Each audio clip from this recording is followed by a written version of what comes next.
Bismillahirrahmanirrahim. Assalamualaikum warahmatullahi wabarakatuh.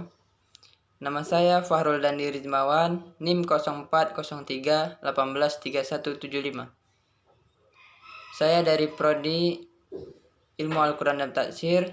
Di sini saya membuat video untuk memenuhi tugas dari studi Tafsir Al-Mufassirun. Baiklah, di sini judul kita ialah Tafsir Tahlili. Pengertian tafsir tahlili. Tahlili berasal dari bahasa Arab halala yuhallilu tahlil, yang berarti mengurangi, menganalis.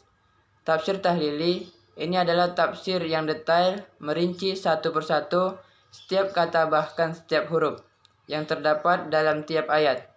Tafsir yang diterapkan oleh para pengarang kitab-kitab tafsir terlihat jelas bahwa mereka berusaha menjelaskan makna yang terkandung di dalam ayat-ayat Al-Quran secara menyeluruh. Sejarah tafsir tahlili. Pada fase awal, tafsir ini hanya terdiri dari tafsiran atas kata-kata yang ambigu, aneh, dan sulit.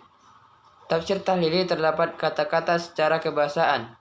Jarang sekali pada masa Nabi, karena tidak ada kebutuhan masyarakat terhadap modal tafsir seperti ini, karena kemampuan bahasa mereka serta tidak bercampur dengan orang-orang ajam atau non-Arab, sehingga dikatakan bahwa pada era Nabi belum ada tafsir secara kebahasaan. Kemudian pada fase kedua, terjadi peluasan penafsiran besar-besaran. Hal ini menjadi kebutuhan primer bagi orang-orang yang baru masuk Islam, di mana mereka tidak meyakinkan langsung turunnya wahyu, sehingga muncul kebutuhan terhadap tafsir bahwa sedikit demi sedikit sehingga Islam menyebar di timur dan barat. Dalam perkembangan selanjutnya, muncullah tafsir tahlili.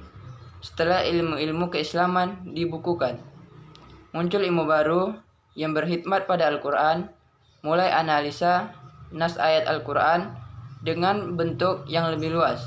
Pada masa ini, muncul kamus-kamus kebahasaan dan ilmu bahasa semakin berkembang. Maka, pada akhir abad ketiga dan awal abad keempat, muncul tafsir yang mengkaji seluruh isi Al-Quran dan membuat model paling maju seperti tafsir yang ditulis oleh Ibnu Majah At-Tabari.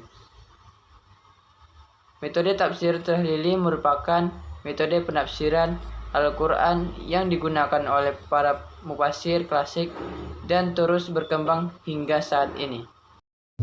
Ciri-ciri metode tafsir tahlili diantaranya adalah ayat-ayat Al-Quran ditafsirkan, ayat demi ayat dan surat demi surat, disesuaikan urutan dalam mushaf Utsmani atau dimulai dari surah Al-Fatihah, diakhiri dengan surah An-Nas.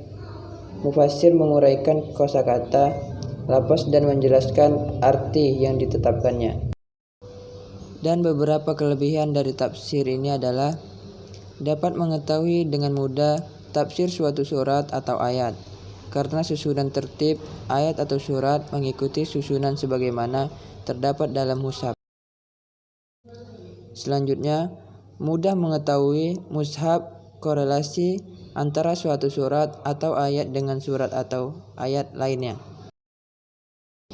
Selanjutnya, memungkinkan untuk dapat memberikan penafsiran pada semua ayat, meskipun inti penafsiran ayat yang satu merupakan pengulangan dari ayat yang lainnya, jika ayat-ayat yang ditafsirkan sampai atau hampir sama. Selanjutnya, mengandung banyak aspek pengetahuan meliputi hukum, sejarah, sains, dan lain-lain. Beberapa kelemahan dari tafsir tahlili ini adalah menghasilkan penafsiran yang parsifal. Selanjutnya, subjek mufassir tidak mudah dihindari, misalnya adanya ayat yang ditafsirkan dalam rangka membenarkan pendapatnya. Selanjutnya, terkesan adanya penafsiran berulang-ulang, terutama terhadap ayat-ayat yang mempunyai tema yang sama. Selanjutnya, maksud pemikiran Israiliyat. Baiklah, mungkin sampai di sini saja pembahasan yang saya berikan. Bila ada perkataan dan penjelasan saya kurang tepat, saya mohon maaf. Berakhir, Assalamualaikum warahmatullahi wabarakatuh.